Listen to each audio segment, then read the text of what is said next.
आजच्या ठळक घडामोडींचा घेऊयात सविस्तर आढावा। माणगाव शिक्षण प्रसारक मंडळाच्या गणेश यशवंत वाघरे या इंग्रजी माध्यमाच्या शाळेतील कुमार सार्थक महामुंडकर या विद्यार्थ्याने अचूक लक्षवेध करीत विभागीय स्तरावरील तिरंदाजी स्पर्धेत रौप्य पदक पटकावले। याबद्दल त्याचे सर्वत्र कौतुक होत असून या यशामुळे सौरभची राज्य स्तरावर निवड देखील करण्यात आली आहे।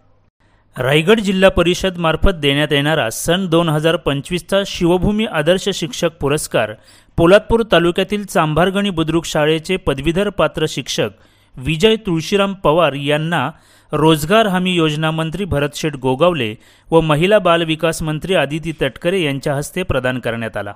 शैक्षणिक क्षेत्रातील नाविन्यपूर्ण उपक्रम आणि भरीव योगदानामुळे त्यांना आदर्श शिक्षक पुरस्कार देऊन गौरविण्यात आले आहे। यासारख्या अचूक बातम्यांचा वेध घेण्यासाठी रायगडचा आवाज या आमच्या YouTube चॅनेलला लाईक करा, शेअर करा आणि सबस्क्राइब करा।